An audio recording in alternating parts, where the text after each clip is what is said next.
La prolifération des écoles privées à Kalabankura est un phénomène qui menace l'éducation des enfants du quartier et inquiète plus les parents d'élèves. Depuis une vingtaine d'années, ce phénomène prend de l'ampleur. Au fur et à mesure, de nouveaux établissements privés sans autorisation ouvriraient grandement leurs portes dans tous les coins du quartier. Malgré la clarté du décret fixant les modalités d'application de la loi numéro 94-032 relatif aux établissements privés d'enseignement au Mali, les enseignements dispensés dans ces écoles privées sont dénigrés.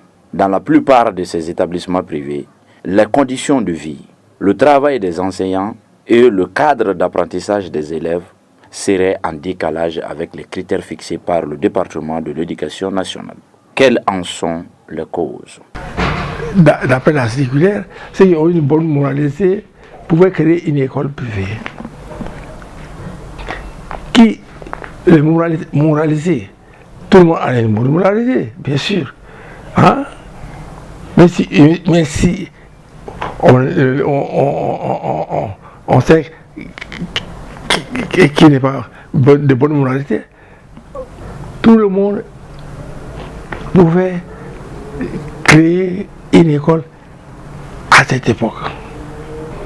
Ce qui fait que les écoles sont tellement multipliées en un temps record.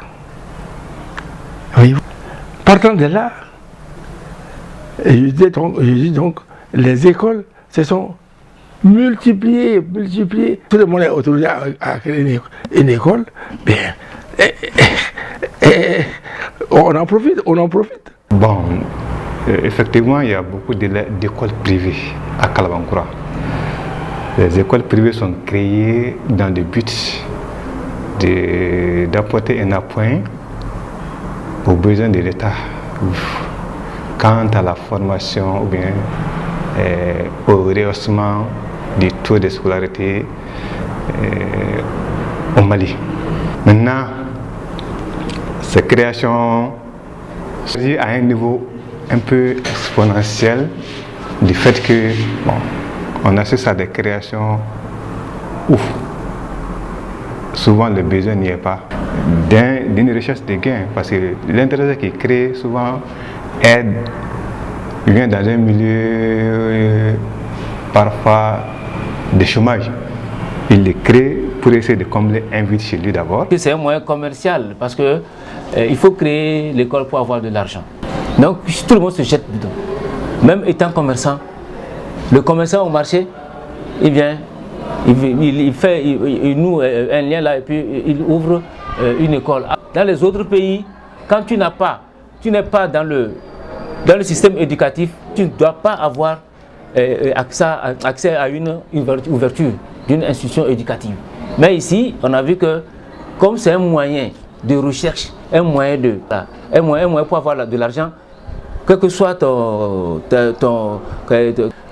position dans la société, bon, comme commerçant, n'importe quelle activité humaine, bon, tu te permets de créer une école. Alors que normalement, ce n'est pas ça. Le besoin, parce que l'école publique n'arrivait pas à absorber le nombre d'enfants en âge d'aller à l'école. D'où la nécessité de créer des écoles, des structures privées pour accompagner bien sûr l'effort de l'État. Mais malheureusement, ce n'est pas ce qu'on en a pensé qui est actuellement sur le terrain. Parce que nous voyons une telle prolifération avec pas assez de contrôle, pas assez de maîtrise effectivement de ces écoles. En sorte que on voit du n'importe quoi, sans suivi. Nous sommes malheureusement en train d'assister à certaines écoles qui d'ailleurs ne respectent pas le programme officiel. Là, je vous avoue que ça crée souvent quelque chose qui est très différent de ce qu'on avait souhaité qu'il soit. Les structures créées ne répondent pas réellement aux besoins et ne répondent pas à l'attente, n'est-ce pas, auquel on s'était fixé au départ. La statistique portant sur la prolifération des écoles privées est un peu alarmante. En suivant celle de 2015, les écoles privées du Kalabankura a enregistré 5 871 élèves scolarisables sur 164 écoles privées répertoriées, suivant celle de 2015, il reste un nombre important d'écoles non répertoriées, appelées des écoles pirates, qui s'ouvriraient sans autorisation. À Kalabankura, pour ce qui est de ma circonscription, alors il y a des écoles qui disposent de l'ouverture et de la création. Mais par contre, il y a d'autres qui n'en ont pas. Nous quand même, ce que nous faisons à notre niveau, c'est de les exhorter, c'est de les inciter à se mettre dans les normes, c'est-à-dire à avoir la création et l'ouverture. C'est ce que alors nous faisons, c'est ce que nous faisons. D'ailleurs, au cours de nos réunions, de nos rencontres avec les directeurs d'école, chaque fois, nous rappelons aux écoles la nécessité d'avoir et la création et l'ouverture. Évidemment, il y a beaucoup d'écoles qui acceptent alors de se mettre dans les règles, mais jusqu'à présent, il y a d'autres qui traînent le pas. Nous comprenons, parce que tout le monde n'est pas dans les... Toutes les écoles ne sont pas dans les conditions. Mais nous tenons toujours à faire savoir à ces établissements que même si aujourd'hui, nous ne voulons pas utiliser les moyens coercitifs alors pour qu'ils se mettent dans les règles, c'est sûr que ça va venir. D'ailleurs même, nous leur disons que dans un bref délai, si cela n'est pas fait, il est fort possible que les écoles qui n'ont pas d'ouverture, qu'on puisse transférer les élèves de ces écoles-là dans les écoles qui ont l'ouverture. D'ailleurs, nous leur disons ça, nous les rappelons ça tout le temps. Quand nous étions aux affaires, nous étions 3 écoles privées qu'on appelle école de base. Il y avait l'école A, l'école B et l'école C. Mais dès que la structure a apparu, il y a eu des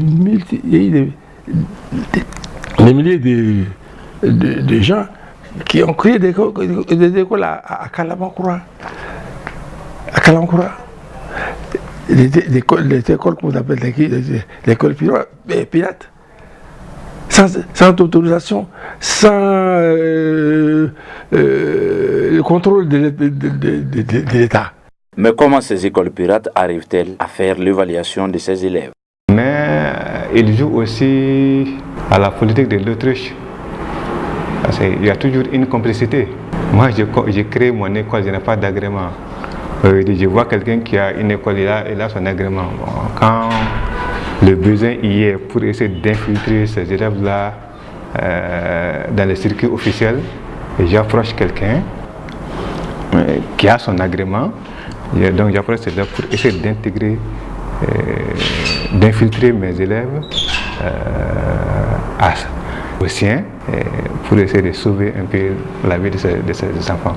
Parce que si ce n'est pas dans un cadre normalement officiel, donc ça devient un gâchis et les enfants là vont en pâtir. Les responsables de l'éducation sont indexés.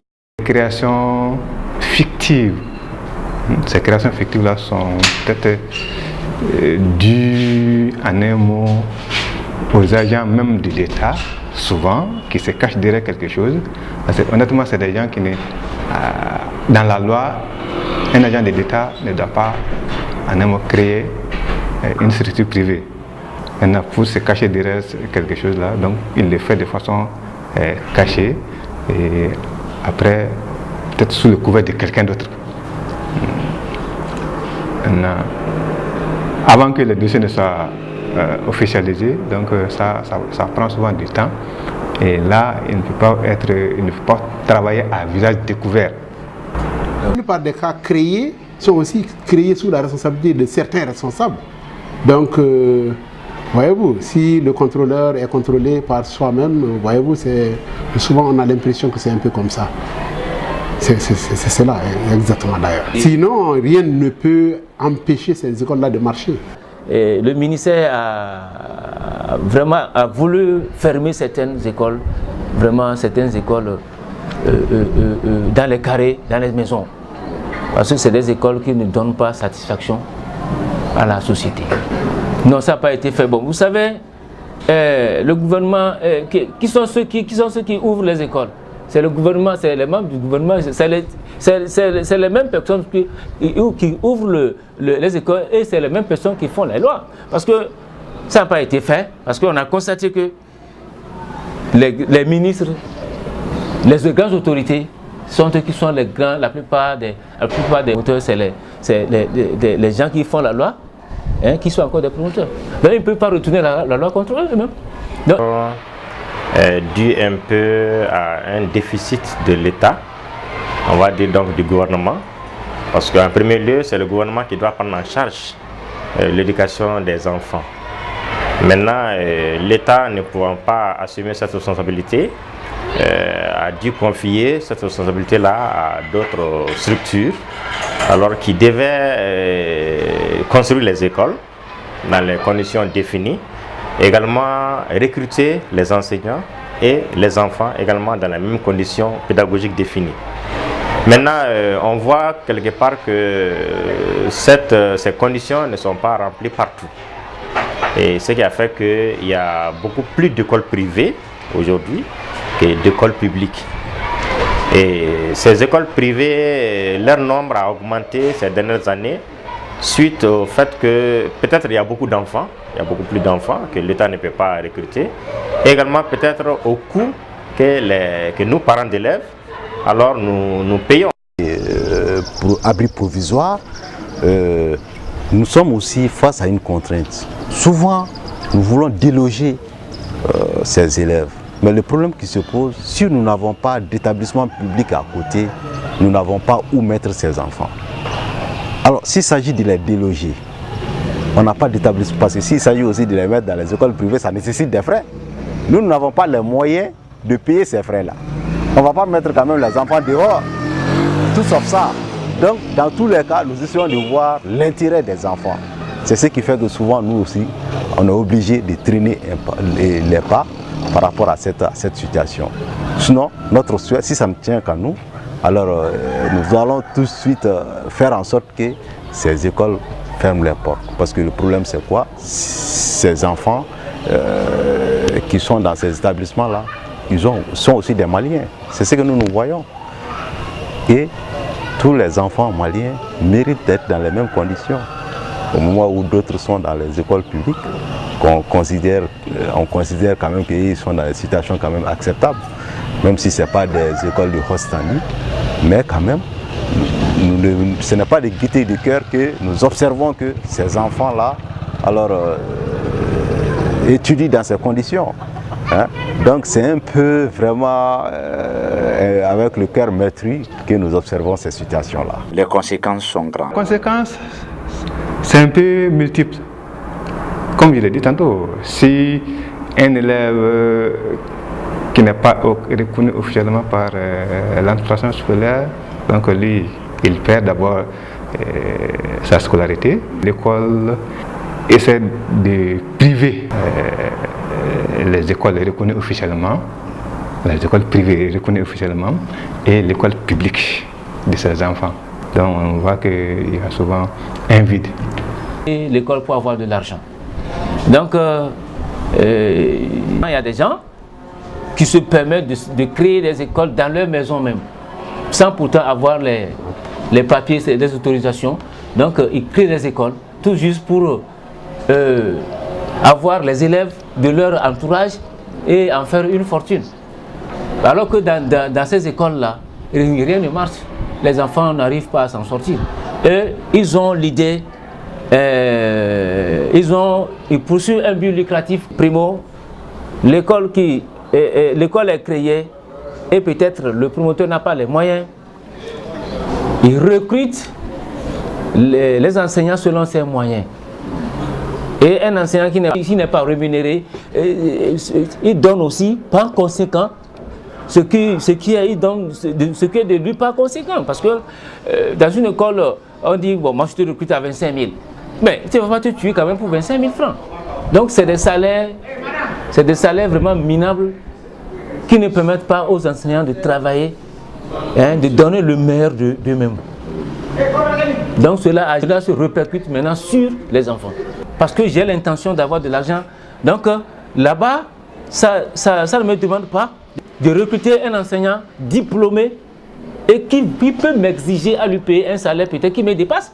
Donc je prendrai un enseignant qui ne peut pas me passer en fonction de ses diplômes, il ne peut pas me demander à lui payer un bon salaire.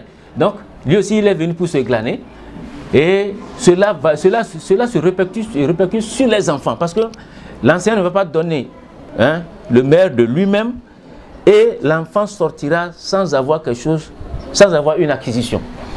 Et à plusieurs reprises, à plusieurs années, quand l'enfant progresse, il progresse par quoi?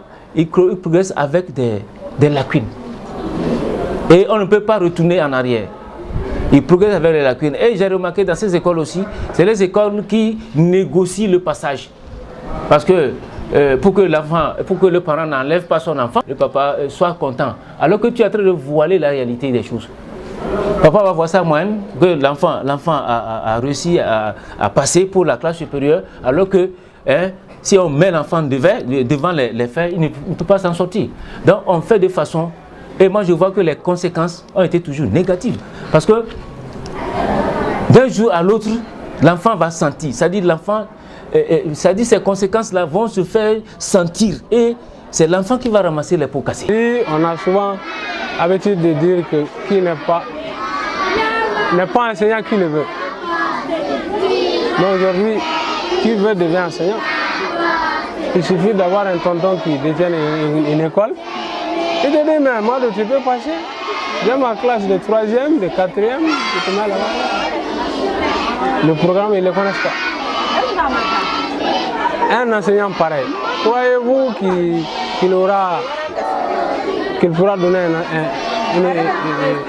pourra donner une éducation de qualité maintenant? Aujourd'hui, grande est l'amertume. Le constat est plus amer, car les écoles privées deviennent de plus en plus un calvaire.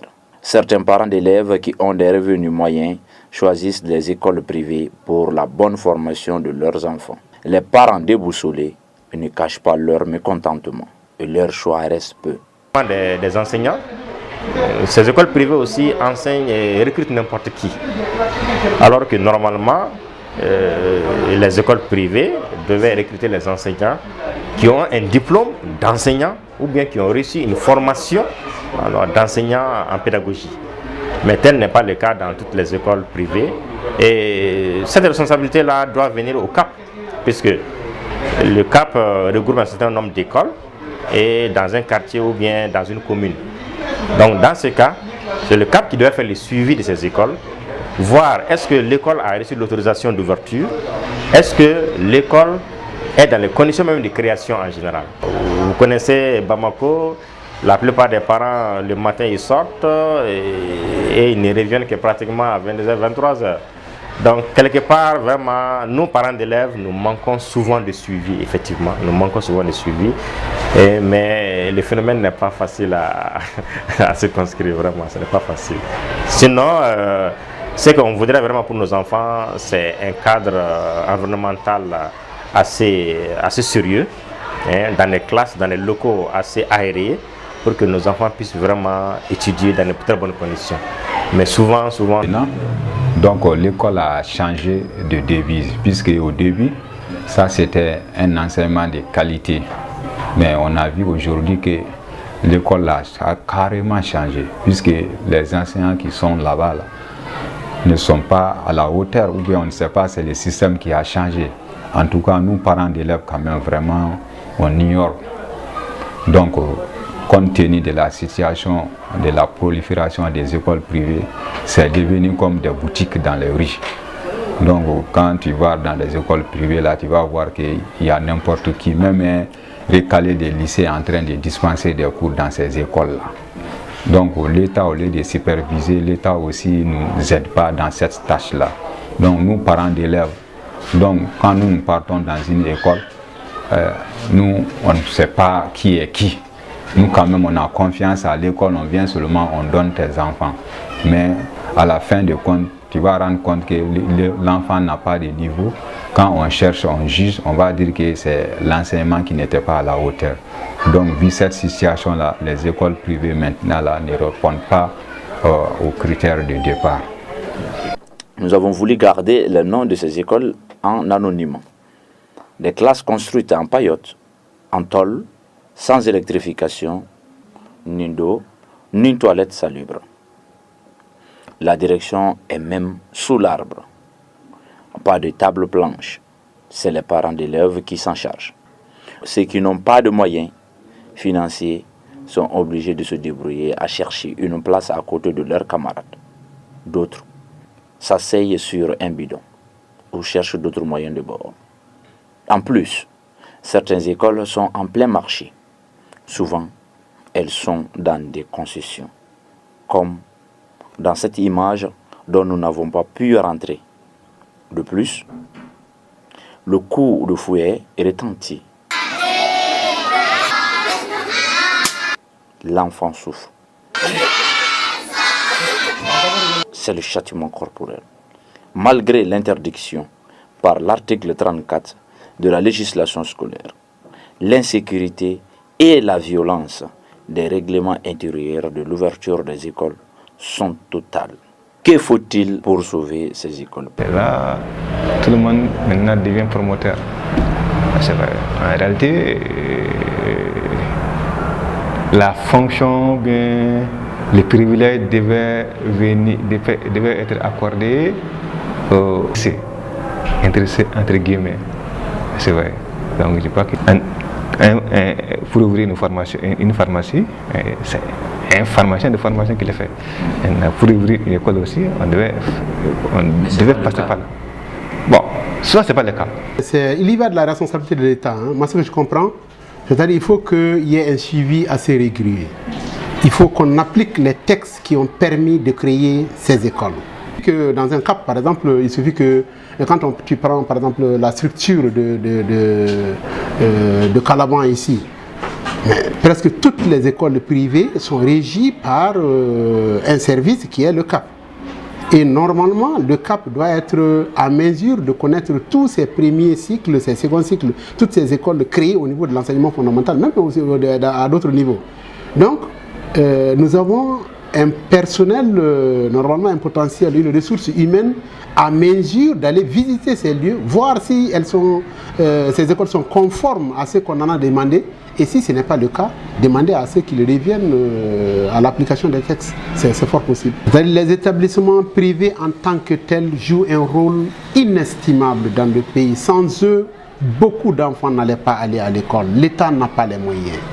Mais un encadrement adéquat est nécessaire pour que réellement les choses puissent marcher et que les fils du pays aient un peu une chance égale d'aller à l'école et de pouvoir vivre l'enseignement. Il faut en tout cas pouvoir mouiller les maillots.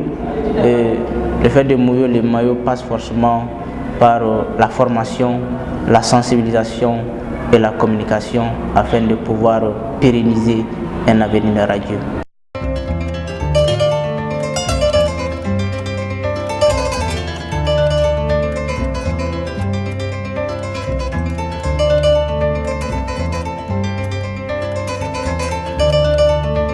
Puisqu'il est impossible de nos jours, impensable d'imaginer un quartier sans école privée, le moment n'est-il pas arrivé pour tous les habitants de Kalabankura de prendre conscience que l'épanouissement de l'éducation dépend de nous tous? Il faut citer en premier lieu les responsables de l'éducation qui sont interpellés car ils doivent assurer le suivi strict de la réglementation scolaire. Ensuite, les parents aussi doivent jouer leur rôle afin de mettre frein à cette prolifération irrégulière des écoles privées. Enfin, le promoteur fautif contribue au ralentissement du développement, car l'école est une arme puissante pour le développement d'un pays. Il est alors impératif de tout mettre en œuvre pour assainir ce secteur de l'éducation, surtout arrêter la prolifération illicite des écoles.